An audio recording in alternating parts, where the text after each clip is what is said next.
Hey, welcome in. Welcome to the Arrowhead Addict podcast. We are here coming to you live. The Kansas City Chiefs are going to the Super Bowl. You only win a Super Bowl 2 times every 5 years, right? Oh!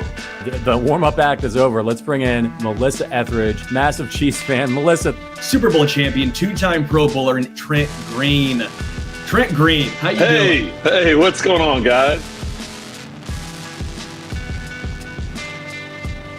and he picked it up! He picked it up! He's gonna score!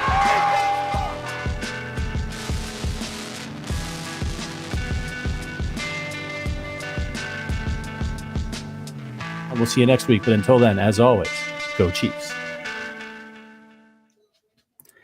Welcome into the Intangibles. My name is Price Carter. I am joined by my intangible bro, Christian Amesworth, and it is a beautiful day here in Kansas City.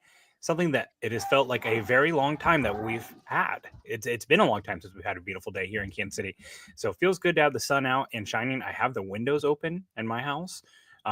Maybe this is the end of winter. We can only hope, Christian. Oh, dude, I'm not ready for it. I haven't had to work in like a week and a half. I'm a teacher. So many snow days. I really don't want to hear about it. No one really cares about transgressions of being a parent, but my daycare has been closed for the last week and a half due to a death in their family. So my children have been home for 11 consecutive days. Almost all those I have worked. We went to the zoo on Saturday. Shout out to the Kansas City Zoo. Awesome. Open year round. We went to the zoo and it was like 43 degrees just to have something to do. It's like, nope, you're just going to wear your snowsuit. Sorry, kids. We did the aquarium and stuff, which was fun. But Kansas City's got an awesome zoo. It was a lot of fun. But my goodness, I am very excited for them to go to daycare tomorrow. But with that being said, the Intangibles, I see Angry Drunken German here in the chat. Sorry, I brought it up. We're going to be switching to Mondays. We're kind of the flex spot here. During the season, a lot of times we like to be on Fridays because it's one step closer to the game. We've got more injury news. And also Mondays, a lot of times we do a post-game show on Sundays, so we want to give you guys time to digest that. So we kind of flex back and forth. So we will be on Mondays here going forward in the off season, and who knows, we'll flex around other events if needed. But we'll be here on Mondays breaking down the Chiefs roster and getting you ready for the NFL draft. Christian, let's just take a quick second before we dig into our content today. The NFL Combine is starting, and that's honestly where a lot of free agency begins as well, as Matt Verderam will tell you. But you wrote an article that's going to be coming out tomorrow about the Combine and why it's important and what to look for. So what are some things that you'll be keeping an eye on at the NFL Combine this weekend? So I feel like the Combine is a little undervalued by people, especially like pundits today that's always talking about like, oh, it doesn't really mean anything. Like your real evaluation is the players on the field. Well, it's like, yeah, kind of. But there's always that side of it for the teams where it's like we're doing medical evals, we're doing like mental prep, seeing like some of the IQ of some of these players that you don't necessarily get to see by just watching the film. So like looking at Josh Simmons's knee injury or Bashal Tutton, running back, his 40 speed, like his quickness, like is it going to hold up over time? Like Shavon Revel, a defensive back, like is he completely healthy as well? There are a few guys that are like really could be potential like all-star fits for the Chiefs, like tackle, cornerback, running back, all three positions we need. But is it going to hold up? Like, are these players worth taking a risk on or not? And, you know, as like a viewer of the Combine, you don't really get to see that. But like if you're Brett Veach and the Kansas City Chiefs scouting department, it's like that's so necessary to keep from, you know, stepping in a pothole and derailing your season before it starts. Right. You brought it up right there. The Combine, actually, like literally the name of it, Combine, is like combine, because at one point there used to be like a testing day where they would test the athletes, and then all the players would like go somewhere and do medicals a different day, and then they just combine them. So Indianapolis is one of the largest medical cities in the country. They have like second to none hospitals up there. You're talking about doing like 300 plus MRIs on these guys that are going to be there. That takes a lot of capacity, right? So that's why Indianapolis has been the hub for it. And then, yeah, obviously the athletic testing. We've already started to get the steady stream of players who won't be throwing, who won't be participating in drills. And some of that's just a calculated measurement, right? Like if I'm a player that has really if I have a player that's not very fast and I play a speed position like running back, like let's take Cam Scatterboot, the running back from Arizona State. Great tape, really soft hands, great vision, excellent contact balance. He's not very fast. Like you can see it on his tape. He might not run the 40-yard dash. That's okay, right? So some guys are strategic about that. And keep in mind too, like the combine is something that's changing all the time. The Rams don't even send scouts to the combine because they can get all the data that they need from the combine without actually being there. The biggest part of what they do is their interviews, and a lot of teams will meet with a lot of players. It's important, there's a couple of guys that we'll be paying close attention to. A guy like Calvin Banks, the tackle / guard from Texas. What are those arms going to look like? Same with Will Campbell, 34-inch or longer. They could be a tackle for the Chiefs. Sub 34, sub 33. The league might be looking at him as a guard. You talked about the medicals, right? Another guy I'm interested in, Nick Scorton. He reportedly played at 285. He's going to drop some weight, try to get more fluid in space. There's all sorts of little things, and it's fun too. Like Xavier Worthy, the 40-yard dash last year. Never mind that he ended up being a Chief. It's fun to watch players do that sort of thing. It's always fun to see what players turn out the fastest 40. It's always fun to see what players, put on a show at certain positions. So it's definitely worth your time to watch. We'll be locked in on a shout out, a great Twitter account at MathBomb is the Twitter account. Kent Lee Patel, and he does the RAS score. Teams use that. If you go look at the Colts draft, they only draft people with RAS scores in the green, which is like 8.5 and above. So be checking in on all those type of things. It's a lot of fun. Rumor mill will be running. Like this time last year, everyone knew that Kirk Cousins was going to the Falcons, so much so that the NFL had to investigate that whole shenanigan. So rumor mill, draft season, it's off and running. And like you said, the rumors and the medicals, those are honestly some of the biggest things that take place there. Oh yeah, well, and it's like it's so impossible. I just hate when people say that it doesn't mean anything. It's like no. This is like one of the most meaningful off-season things that they have. It's like that's like a complete. You can ruin your draft. You don't look at the medicals up on a guy like Trey Smith and you draft him early, and then it turns out that condition is worse than they thought. It's like you just wasted a pick. Yeah, so, and I mean, let's be clear. There's a lot of teams that already have a really good idea of what they're going to be doing and not be doing, and what they think players are going to do. Like they're using GPS tracking to monitor players. They know who the fast guys they are. They're not going to be like, whoa, Isaiah Bond's in the 4.2s. Like this guy's fast. We didn't think this was going to happen, right? Like they know what these guys are, but it's confirming priors. And these teams, they've been collecting data on these players for years, right? Like they've been scouting these players literally for years, and this is just another checkpoint in that process. I would love to be able to gamble and bet on the NFL Combine. I don't know that level of sicko-ness exists, but we do have Underdog to help us through all that. And Underdog, we're back with Underdog, and right now, like the NBA is the place to be doing it. This basketball season, when your favorite star score buckets, Luka Doncic's now on the Lakers. He just had his best game as a Laker on Sunday. Or Sunday or Saturday. We're alley-ooping you the opportunity to win money for watching sports with Underdog. To play, choose whether a player will go higher or lower on any of their stats, points, assists, rebounds, and more.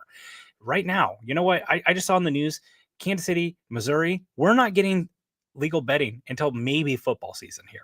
But you can still win money on Underdog watching sports. That's the best way to do it here in Missouri because you can't fire up any other sports book anymore. Anyways right now. So download the Underdog app and sign up using our promo code Arrowhead Addict to unlock a special offer for $1,000 in bonus cash when you make your first deposit. Join in on the fun when you sign up with our promo code Arrowhead Addict. That's all one word to claim your special offer today and get up to $1,000 in bonus cash instantly upon your first deposit. Must be 18 years or older. 19 plus in Alabama, Nebraska, 19 plus in Colorado for some games, 21 plus in Massachusetts and Arizona, and present in a state where Underdog Fantasy operates. Term apply void in Colorado. Concerned with your play, call 1-800-GAMBLER or visit www.mpcgambling.org, or in Arizona, call the 1-800-NEXT-STEP or text NEXT STEP to 53342. In New York, call the 24/7 Hope line at 1-878-HOPE-NY or text HOPE-NY. So we've kind of committed to doing a position by position analysis of the Chiefs roster headed into the draft, headed into the free agency. So we're going to be breaking down 3 positions today on the roster: quarterback, running back, and safety. Obviously, quarterback, we're not going to have a ton of groundbreaking analysis there. You know what the long-term answer is there. It feels great to be a Chiefs fan and still be able to say that. But we'll talk about the quarterback position, and we'll talk about free agency. We'll talk about the draft and what we think the current status of the position is. So let's start right off the top with the quarterback position. Pretty quick and easy, but I do want to ask you one question. Patrick Mahomes, basically when the season starts, he will be in his 30s. He will be in his 9th season in the NFL overall, his 8th season as a starter. What do we expect from Patrick Mahomes in his 30s? His 20s was filled with MVPs and Super Bowls. What do the 30s hold for him? So I think he kind of takes that next step in his career like Brady did a little bit later in his career, right? So Brady starts out very, very good. He takes some unnecessary risks. He dials it back, eventually becomes the GOAT, right? So Patrick Mahomes, that's how his early 20s looked. Like, hey, bombs away, 50 touchdowns, 5,000 yards, like, fireworks, fireworks, fireworks. Then he slows down a little bit, and it's like, hey, don't necessarily have the same guys. You're getting paid a little bit more. And we got to see how you evolve with the game. And he does so really, really well. 2 years ago, almost had 5,000 yards. I think he led the league in yards passing. And you're like, okay, we've made this evolution. Now let's see what happens. We go into this season, obviously falls short of expectations, but he's still kind of in that like almost too conservative style of play where part of it's coaching and play decision and playmaking. But the other half of it is like, hey, listen, at some point you got to risk it for the biscuit, right? Like you got to throw that deep pass to Xavier Worthy in the Super Bowl earlier. Now, again, different game in that situation, but you're looking at him and you're saying, can you go back? Can you were the gunslinger, you sharpened it up, and now you were like that precision passer. Can you go from Aaron Rodgers later in his career back a little bit to the gunslinger? And I think when you have guys like Rashee Rice who's coming back, you have Xavier Worthy, maybe you get an explosive running back in the draft, and you go, hey, Hollywood Brown maybe comes back as well. You go, bombs away, buddy. Like we're seeing two high shells. Believe it or not, they're deep passing concepts that can beat cover 2, or cover 4. So can he make that leap? I think that he absolutely can, and I think getting his ass whooped in the Super Bowl is more motivation than any to be like, okay, let's start throwing the rock a little more. Let's get back to it. Honestly, it's kind of strange, right? Like I think we're kind of starting with the conclusion and working back from it. I think a lot of us, this narrative that the Chiefs were playing scared all year and, the offense was just so limited. I think honestly that's doing a lot of work from an ass kicking in the Super Bowl and some odd quotes that were released days after. I didn't watch the AFC Championship game and came away with the notion that the Chiefs were playing scared. Patrick Mahomes played really well down the stretch of this regular season, basically just turned off the interception slider on his passing. And, I still think that this offense was limited in weapons. There was guys, names that Juju Smith-Schuster and DeAndre Hopkins would have been awesome in 2018, but that's just not the case, right? And obviously, like a lot of Rashee Rice being injured is doing some work here, and Travis Kelce aging is doing something. I do think, like, two things for me. Travis, there's this thing now where like we just have this expectation that quarterbacks are going to play well into their 40s. We've seen Aaron Rodgers, who honestly has some of the most elite quarterback arm talent I've ever seen. And he is struggling to play into his 40s. Patrick Mahomes, if he's going to stretch this out and even, consider chasing Brady for some of these stats and things, he's going to have to learn how to be more effective from the pocket. And, we do deeper analysis here than Patrick Mahomes struggles from the pocket, but being able to step up and navigate the pocket, I think we've seen some teams take advantage of the fact that he wants to break the pocket and make plays. So he's going to have to be more effective there. And, we've seen Andy Reid, Patrick Mahomes, they're able to get guys high school wide open, which is great. But he's going to be able to have to use guys who are contested catch, tight window throws, right? Like that's something that he'll continue to have to develop. I do believe we've reached that point now where his mind is as much of a weapon as anything. And obviously he still puts on the cape sometimes as a runner. We're talking about things 10 years down the road here, but I don't know if Patrick Mahomes is going to be the guy that's doing this when he's 40. That's why you need to just like be thankful for every moment that it's here and be glad that he's your quarterback. But I do think like legacy wise, I would love to see another MVP year for him, see the stats go up. Right. And I think maybe they'll be committed to doing that this offseason. That's like, hey, we've had a good defense twice now. We're close in every game. Like, let's try to open it up with offense. The year that they won their first Super Bowl and had a dominant offense, they won every playoff game by double digits. Now, they were also down by double digits every time, but that speaks to the offense, right? Like, you're never out of it. Chiefs are down 10 with the current offenses they have. It feels over sometimes. So definitely need there. Let's head to the rest of the quarterback position here real quick, though. Like, real quick, just 30 seconds. We don't need to be talking about the Chiefs drafting a quarterback, correct? Ooh, late round. I got one guy that I like. I'm not doing it. Like, No? I'm not. First off, here's the thing. The Chiefs have starting, like, we were all so thankful that Jalen Watson came back from injury in the playoffs, drafted in the 7th round. They're starting running back in their last Super Bowl run, like 7th round, right? Like, I don't care.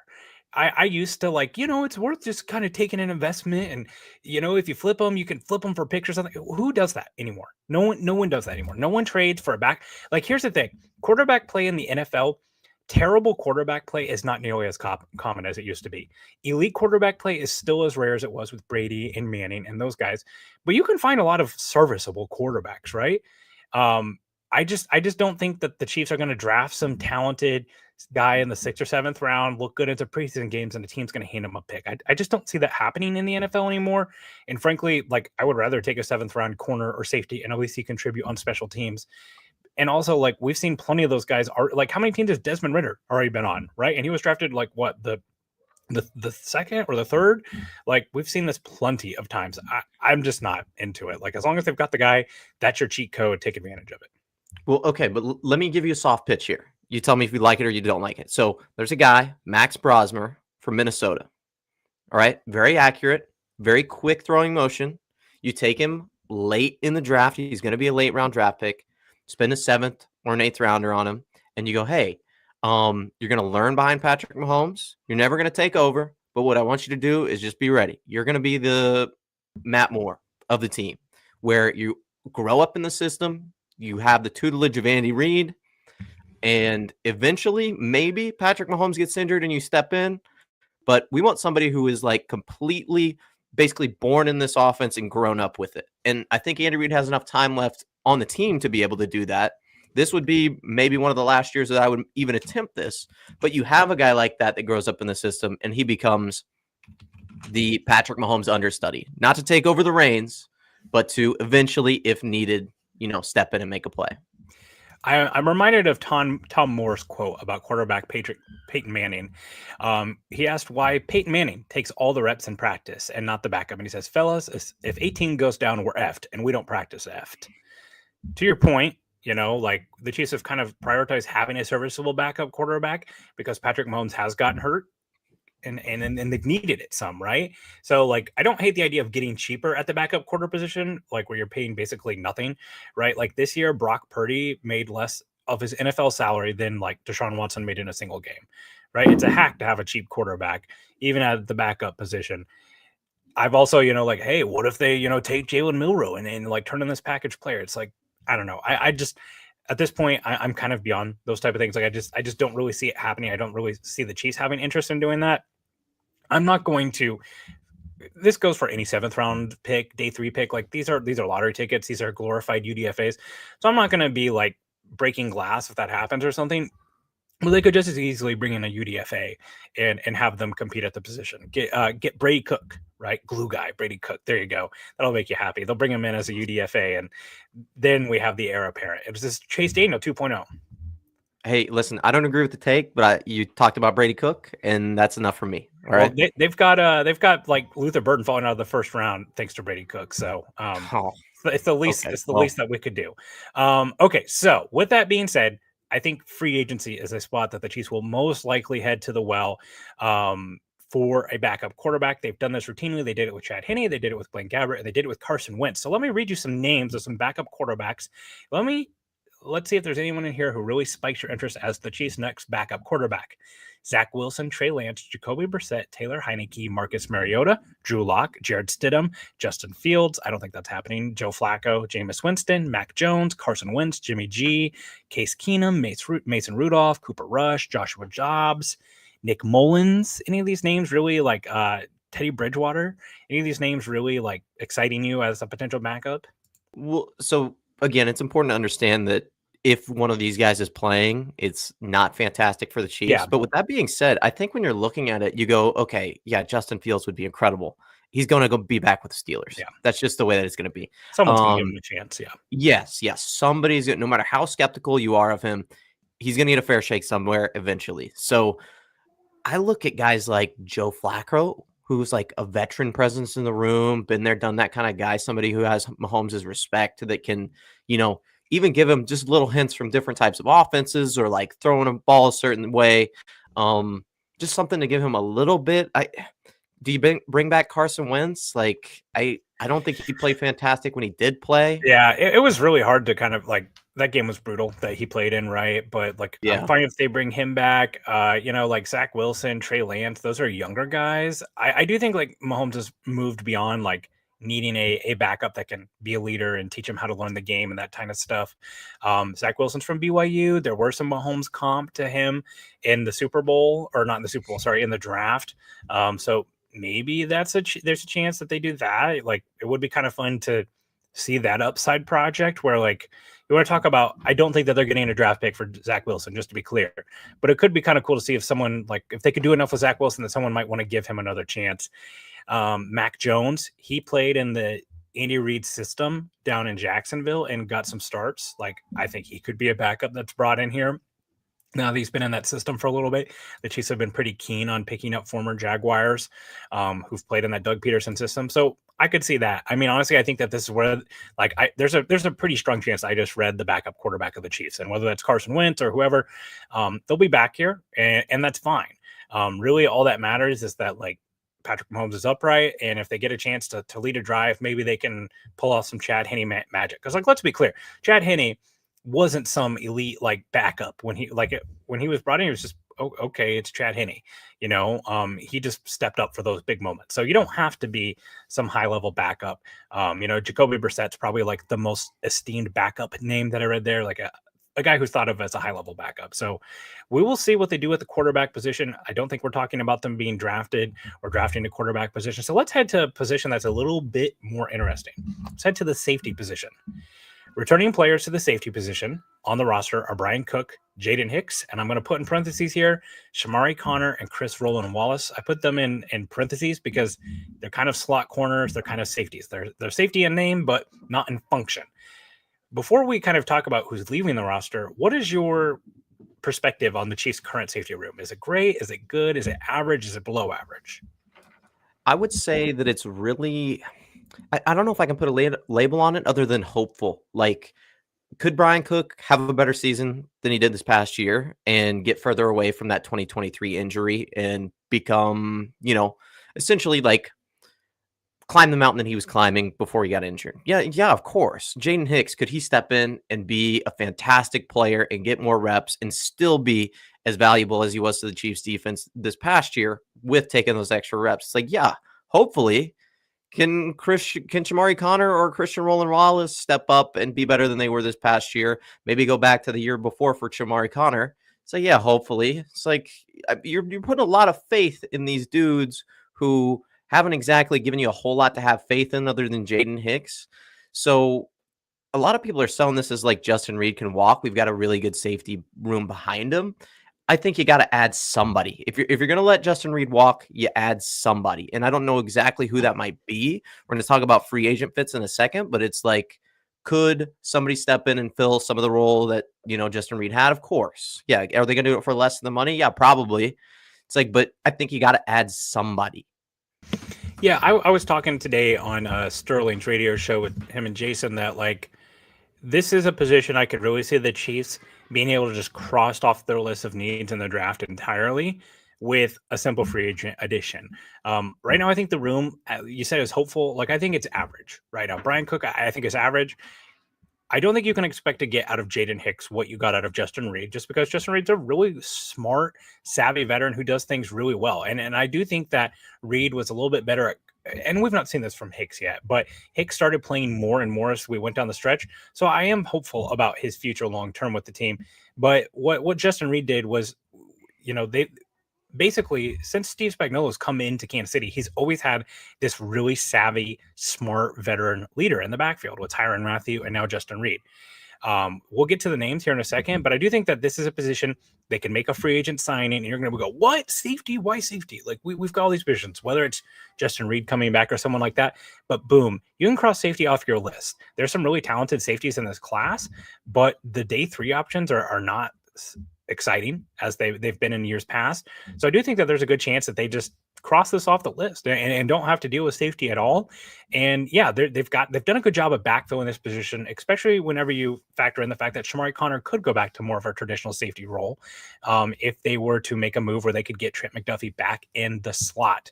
We mentioned it. The departing player is Justin Reed. You can't ask for much more from a free agent signing than what they got from Justin Reed.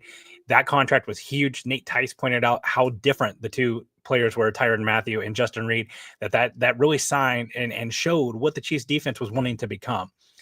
What would be your thoughts about Justin Reed coming back to Kansas City? Oh, I wouldn't hate it at all. It'd have to be at the right price, obviously. But like, dude, is he the best defender on like a tight end or running back out of the backfield? Like, probably not. It's like, but you saw in the Super Bowl, they put him on AJ Brown for a little bit and he did all right. Like, he can do okay in coverage. And he brings a hammer when he drives downhill and absolutely smashes some poor wide receiver coming over the middle of the field. Like, he brings intensity. He's got the intelligence. I think it's him and Drew Tranquil have chess battles throughout the season, going back and forth at who wins. And listen, for a safety to do that, I love it, man. Like, as a coach, safety is somebody you want somebody incredibly smart back there. So I wouldn't hate Justin Reed coming back. You feel the same way? Yeah, here's my thing. I think if they lose both Nick Bolton and Justin Reed, that is the brain and like the spinal cord of the Chiefs defense, right? We hear about how complex this Chiefs defense is. We learn about all the little idiosyncrasies of like, oh, they only blitz from the weak side and then they come strong side in a moment that matters most or whatever. That's a lot of brain power to be losing in one offseason. So if they don't bring back Nick Bolton, if they don't bring back Justin Reed, I think that might make it a little bit more likely that the other one is to return. Like, I think there's a decent chance that Nick Bolton goes out, test the market, and realize it's not what he hoped it was, and might come back to Kansas City on a reasonable deal. And we'll go and get into it because who was it? Someone here in the chat, Lucas here pointed this out. There is a kind of an option C here. Recently, today, the Browns are releasing Juan Thornhill. That is a guy who's been in Kansas City and has played this defense before, and he could technically come back to the defense and, be a contributor, right? And I think that there's a chance. Juan Thornhill is 29 years old. It's kind of hard to believe that Justin Reed is younger than Juan Thornhill, by the way. Justin Reed is 28, just turned 28, by the way. So maybe that factors into this too. But let's be real. Juan Thornhill is probably not going to get the contract that Justin Reed did. He didn't the first time. But I could see a team really being all in on Justin Reed, being a veteran to come in. And he's a high caliber character type of guy too.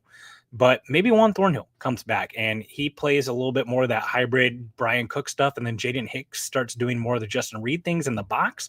I could see that happening. I really could. Let's talk about some other names in free agency. As we alluded to, there's quite a few guys that they could basically solve this position with very easily. Jeremy Chin. He's 26 years old. He's another really big guy. Plays close to the box. He was actually drafted the same class as Clyde Edwards-Helaire. He's most recently with the Commanders. He was drafted by the Panthers. Another guy, this guy I think makes a lot of sense for the Chiefs. Telefanoa Hufanga from the 49ers. He's a madman. Like, plays with his hair on fire all the time, has great hair. I could see him coming. This feels like a Chiefs pick. They keep finding the next Tyrann Mathieu, the next Justin Reed. This guy's 26 years old. He's played at an all-pro level, came off an injury last year about halfway through the season. Hufanga, Jaden Hicks, and Brian Cook, that's formidable. So I could see him getting there. There's also some other names in this class. Mike Edwards, another former Chief, could come back. He's still only 28. Another name, Andre Sisco. You'll remember him from almost decapitating Juju Smith-Schuster in the Jags game in Kansas City a few years ago. He flies around. I think all those names can make sense when we're talking about positions and free agency and what the Chiefs do. The ages of these guys are huge, right? I didn't read a single guy under 30. Justin Reed's 28, Jeremy Chin, 26 for Hufanga, Edwards is 28, Sisco's 25, Javon Holland's 25. All those guys, they're easy. They're young. That's the thing.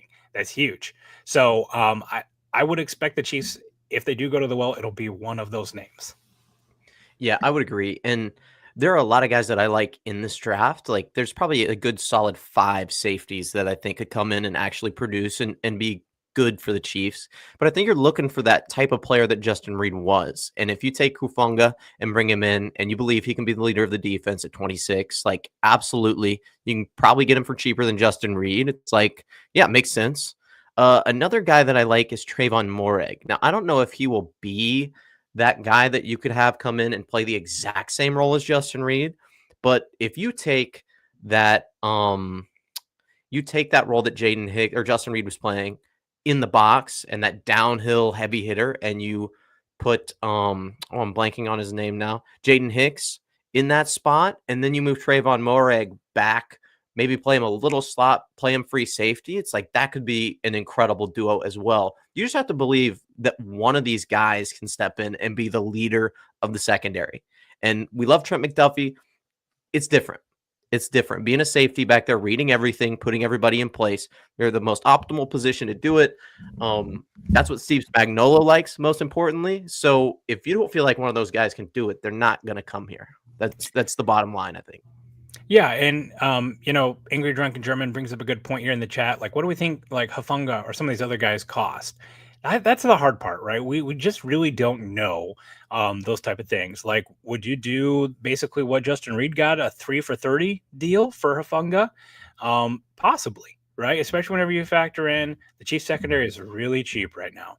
They're not paying anybody in that secondary. They're getting ready to pay Trent McDuffie, but that's a spot that they could spend a little bit, especially whenever you factor in like $10 million for a safety, a guy who, probably would have got a bigger contract if he hadn't gotten hurt.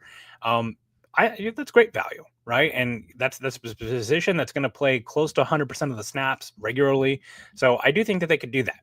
Let's turn our eyes to the draft. Now, let's say the Chiefs decide they want to draft a safety.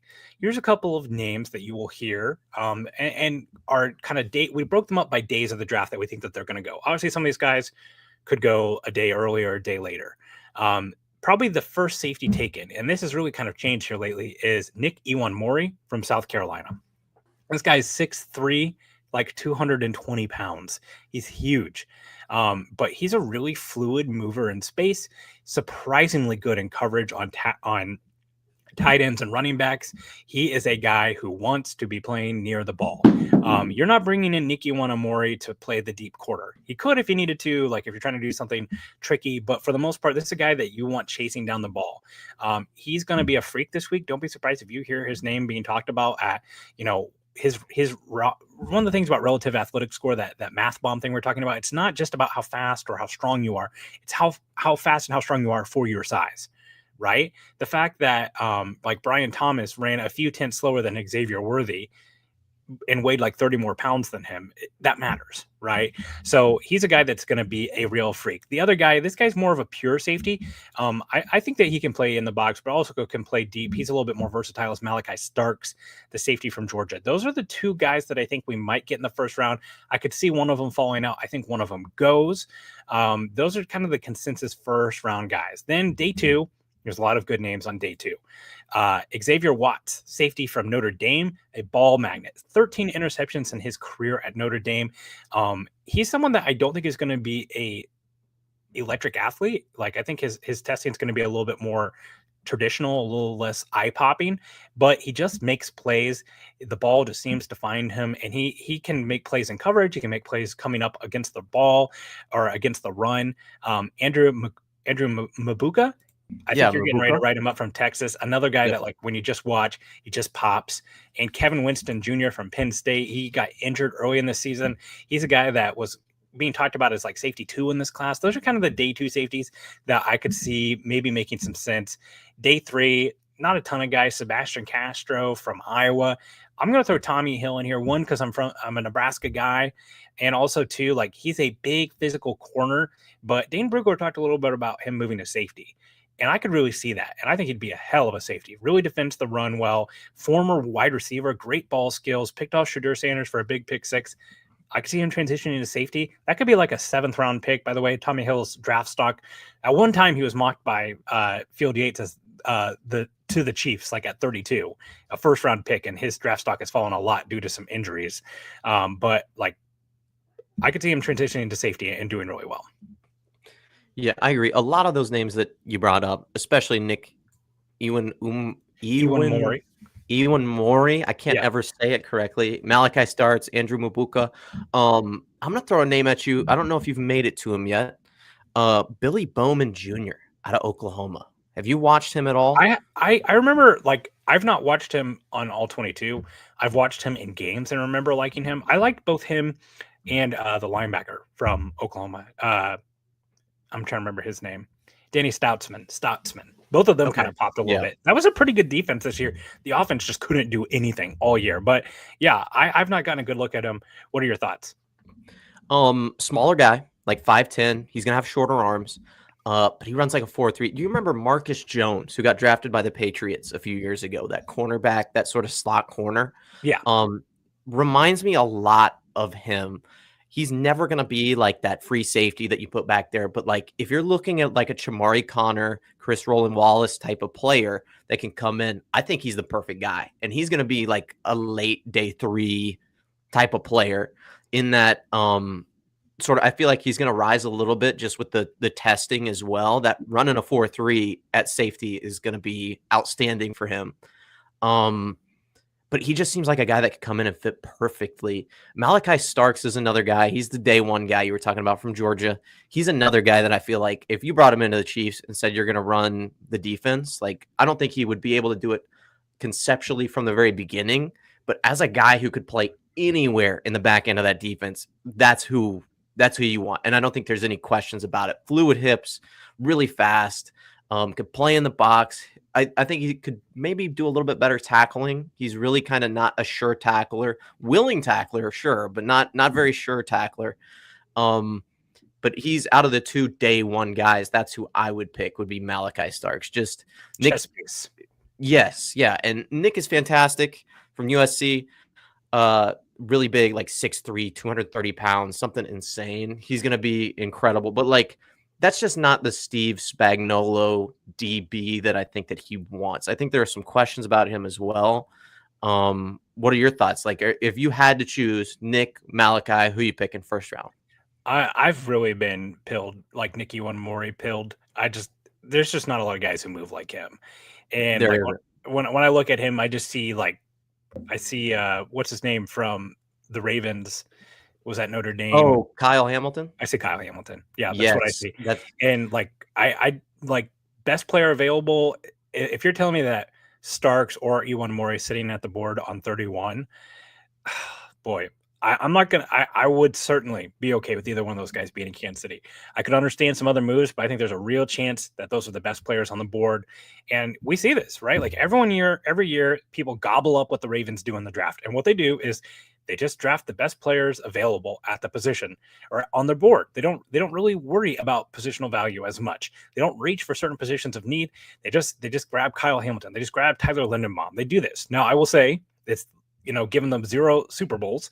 So we can talk about the process over results there. But, I think there's a real chance that those are the best players on the board. So, yeah, bring it. Like, I'm here for it. And again, like if the Chiefs bring in Hufanga, that changes things, right? But right now we're just talking, what do you think ultimately happens? Do you think that they draft a safety or do you think they sign one in free agency?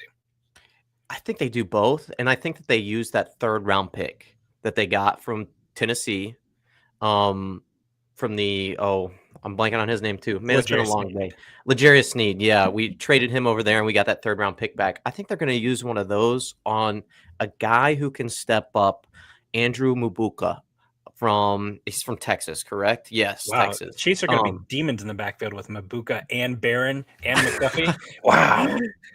I know, dude. Hey, we're Xavier Worthy tweeted out, man. Xavier Worthy tweeted out today that the Chiefs are drafting Jahdae Barron. And I was there we go. Yeah, I was like, this guy knows ball. Well, no, they're just like, he's just such a fantastic player, super fluid. I have him as like Kyle Hamilton without all the not necessarily all the intelligence that he has, but like a little bit less fluid, but more athletic profile. I think that they probably bring back Justin Reed and they have somebody like Andrew Mabuka who can step up eventually. And I think they have really high hopes for Jaden Hicks. I think that they think he will step up at some point. But I think when you bolster the safety room with guys who can play in the slot, maybe that late round pick, maybe you take Andrew Mabuka and feel like he's comfortable there. He's taken slot snaps as well. You look at a team and go, hey, listen, Nick Bolton, thank you. But no, thank you. I think we're going to have to let you go in free agency. You save the 15 mil per year there, and you feel good with Drew Tranquil and maybe Willie Gay coming back or Leo Chanel playing more of that linebacker role.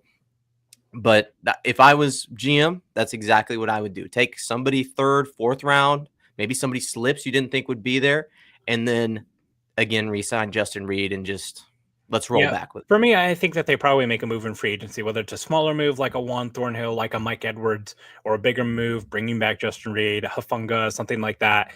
And then, like, I won't rule out bringing in a safety, but it'll probably be more of a day 3 guy, specifically Tommy Hill. Yeah. Not that I'm biased or anything. Okay, let's move on to the running back position. Currently on the roster, the Chiefs have Isaiah Pacheco and Carson Steele as the running backs. Carson Steele, kind of that running back, fullback hybrid. He basically was in witness protection after fumbling the ball away a bunch early in the season. Despite that, he, had quite a few carries this season.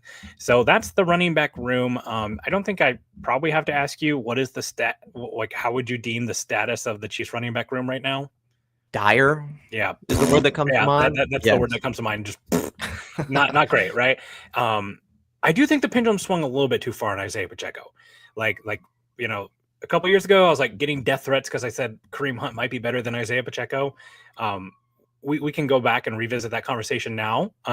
Nevertheless, like Isaiah Pacheco, he's a good running back. Like, you go back and I tweeted out his highlights from the 2023 playoffs, the run to the Super Bowl against the 49ers. Like, there's some really good plays there. Like, he was really important to that run. Basically, the entire offense was Rice, Kelsey, and Pacheco, right? So I think the pendulum swung a little bit too far where, like, the Chiefs, he's a good 1B. And if he can recapture some of that form from last year, I do think the Chiefs still have a good player. You just can't really count on him being healthy, and you just can't really count on him probably being a full every down back that's going to change the game, right? He's going to get what's in front of him and not a lot more.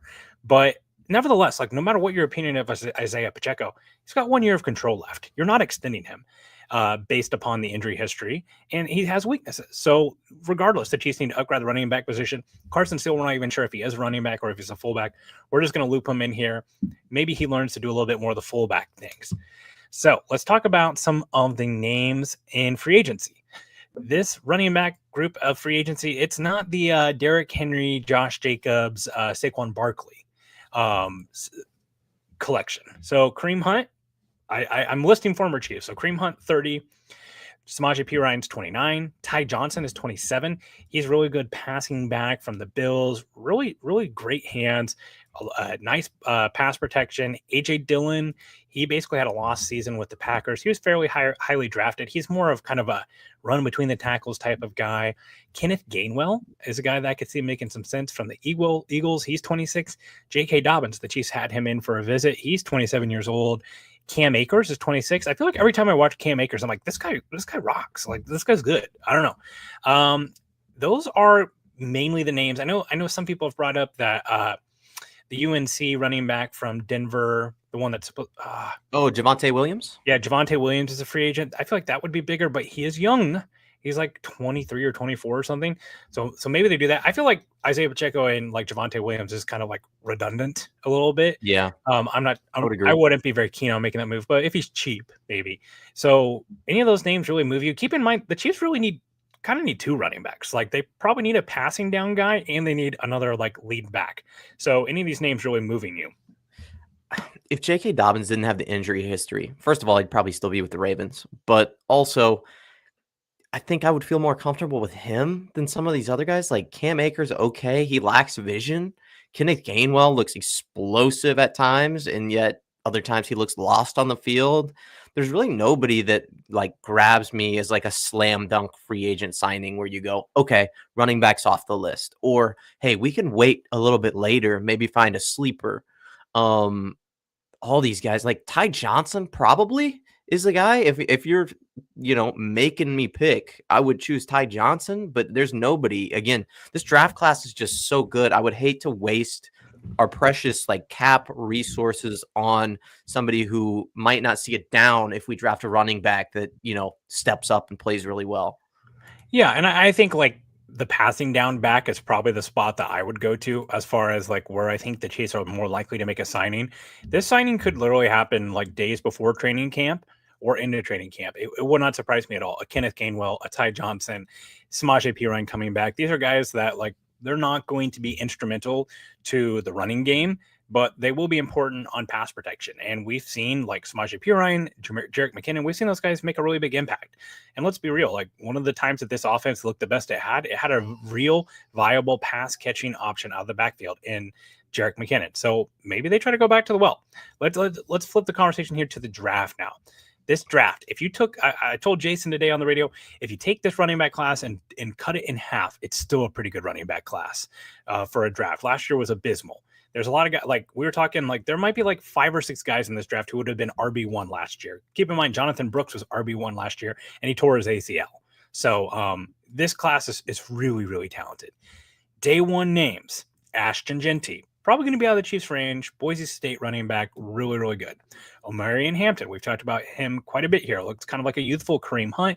Can pass it, can catch it, can have some breakaway speed, really great contact balance out of North Carolina. Travion Henderson, everyone's favorite. People are going to look at him and blink and see Jahmyr Gibbs. Kind of the lightning of the Thunder and Lightning combo from Ohio State. The Thunder, Quinshon Judkins, the running back formerly of, where was he before? Ole Miss, and then moved on to Ohio State. Caleb Johnson from Iowa, kind of a do-it-all outside zone guy. Really, really elusive, great vision. Cam Scatterbo, everyone's favorite white running back from Arizona State. And then, of course, I must mention, I'm contractually obligated to mention Devin Neal and DJ Giddens, because if I don't put them in a mock draft, it's a bad mock draft, I've been told. Kansas State and Kansas, respectively, for those two guys. Dylan Sampson, a kind of more underrated running back in this class.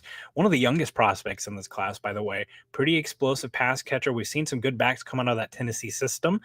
Day 3, there's even some great names. I mean, guys, like there's so many names in this class. You want to talk about some of those passing back guys? Brashard Smith out of SMU. Trevor Etienne from Georgia.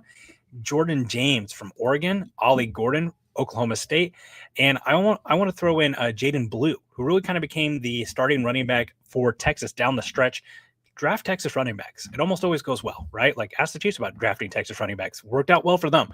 So there are a ton of names. I will be honest, I would be extremely surprised if the Chiefs did not come out of this class with at least one running back. You could tell me they took 2 and I wouldn't be mad, just because there's so many good players. Take a couple bites of the apple, but I'm not sure that's the best allocation of draft resources. So to ask you this question, how high would the Chiefs take a running back to make you upset? So the Chiefs take a fill in the blank. The Chiefs take a running back at this spot, I'm going to be mad. If the Chiefs traded up for a running back in the first round, something that I absolutely disagree with. Let's say they traded up to 25. Like they really spent a little bit of capital and went for it and got somebody. And that guy was Omarion Hampton. I'd be like, okay, I can get over it. Yeah, I'm just not a big fan of like trading up in this class, period. I don't really I agree with you either, but with him being one of my guys, it's kind of like, okay, for the brand. Yes, yeah, for the brand. That's about it, though. There's really nobody, like, if you told me they stuck at 31 and drafted Caleb Johnson, I would be irate. I think that you could trade back and get somebody like that. It really depends, though. I think I wouldn't advise it, and I wouldn't do it personally. If you traded up to 25, that's maybe the max I could go, and you would have to like really have a specific plan. Like Omarion Hampton's there. Somebody's about to draft him. You think he can solve all of your running back issues, be the best runner of the football on the team and pass catcher on the team. And then you say, hey, Samaje Perine, Jerick McKinnon, come over here and be that kind of receiving guy just in case you don't develop. I would be like, okay, all right. I still think running back in the first round is dumb, but whatever. That's fine. Yeah. However, definitely go ahead. Trading up, I'm out on. If they stick and pick a running back at 31, I think I'd be slightly disappointed. Not because I think that there's like I think there's a chance that that player that they take is going to be really good at 31. However, because of the sheer depth of running back this year, I feel like you could have a positional value conversation to be had there at 31, where it's like, hey, could you get a wide receiver, a tackle, an edge defender, an interior defensive lineman who might be more valuable than a running back there, and then take your next best running back at 63. So if they trade down, like let's say they trade down and they get a couple, if they end up with 2 second round picks and 3/3 or something, then I'm totally okay with it, because you've basically just fattened up in that part of the field. Like, for instance, I said the other day, I don't think that if the Chiefs don't draft Travion Henderson at 31, he ain't going to be there at 63. Okay. Like Daniel Jeremiah had 3 running backs going in the first round. And remember, Daniel Jeremiah is one of those guys, as he says, he does his drafts with his ears, not his eyes. That's what he's hearing. So we've seen that this happened before, right? Bijan Robinson, Jahmyr Gibbs, they go in the top 12 of the draft in 2023. So I think there's a really good shot that like Henderson might not be on the board for him at 31. But I don't know. I don't know about that, man. I mean, like, I think that a team will fall in love with him. Don't get me wrong. But is he Jamar Charles, Gibbs? No, I really question his vision. You know that I like Quinshon Judkins above him. But man, if you're gonna have him as like your receiving back complement to Isaiah Pacheco and just use him as like a weapon, he's outside zone only, he's jet sweep only, he's pass pro, he's insane. Like, and basically an extra lineman. You go, okay, all right, I see the vision. We take him at 31, whatever, that's cool. Maybe he's not a workhorse back, but like, dude, that's look. I'm gonna say it. I'm a little embarrassed to say it, but I look at Cam Scatterbo, and I just hear Enter Sandman in my head. I kind of love him. I kind of the soft hand. Like, you can't not love this guy, right? Like, if it's brown, lay down. If it's black, fight back. If it's white, good night. Right? Like, that's the. Oh my god! All right. That's the polar bear. It's a polar bear joke. Okay, it's a polar bear joke. No. No, I don't know. I'm just saying. Okay, like all honesty, enough Cam Scatterbo jokes. I will say this: he's not going to test well, and that's going to be the criticism of him. There are some guys that you just have to look away from the testing. Puka Nacua, not a great tester. Kyron Williams, not a great tester. There's a history of running backs and wide receivers who don't necessarily test well. Then you turn on the tape and they look elusive as hell, and all they do is dominate, right? And he's got soft hands. He is a guy who's going to give you everything he's got. I just think there's a slight chance that I might own a Cam Scatterbo Chiefs jersey. Oh, no way, dude! I hope they give him 40. I want him to have 40, like just some old school running back number. Either way, I think we're very confident the Chiefs are drafting running back. They might make a free agency move. There's a lot of great names in this class, so just get accepted with the fact that the Chiefs are probably taking a running back in this class, and they might take it as high as 63 or somewhere in that zone. I definitely think that's going to be the sweet spot of it. And I think it's an exciting class. I think this is a way that the Chiefs can get more explosive on offense, and they need to. So we will be breaking down the draft all season long. We'll be going through free agency. Next couple of weeks, we're going to be doing these kind of breakdowns on the positions, looking towards the draft, looking towards free agency. As we get closer and closer to free agency, we will, talk about what those moves mean to the draft, right? Like, free agency is our first real breadcrumb of the draft. If the Chiefs, they make a move at left tackle, they make a move at safety, those are some of those positions that you can just cross off the draft list unless there's great value to be had on the board. So we'll be breaking down all those things here at Arrowhead Addict. This is a great time to be here, connecting with fans. We're hungry for Chiefs content. We're looking for any sort of little morsel of content that we can get. So we'll be sharing it in our premium Discord. Make sure to become a member of Arrowhead Addict. Make sure to check out Underdog Fantasy. Thank you, Richard, for being an excellent producer and working with us. And Christian, thank you to you for joining me. That's going to be it for us here today on the Arrowhead Addict Network. Oh, hold on. We got a super chat. Hold on. We got to read it. $2 from SA Flip 969. What would you trade for DK Metcalf? We talked about this today on 810. DK Metcalf would be like a souped up MVS. Like, runs 4 or 5 routes, can be an X receiver, a good blocker. what pick would you keep in mind? If you're trading for DK Metcalf, you're giving him a new contract. I don't think that he's getting the top dollar wide receiver contract, but I do think that like he's going to get some money, right? Like that's the reason why he's getting traded. What pick would you part with? I'd go with our second rounder and maybe throw in a kicker. The only thing you said MVS plus, and I think that is maybe doing him a little bit of a disservice. I mean, he's had like he did several that- 1,000-yard seasons with bad quarterbacks. Yes. And you have to remember DK Metcalf, that's what he did for the Seahawks as well. Like he ran 3 or 4 routes. That's what he did in college. Ran 3 or 4 routes.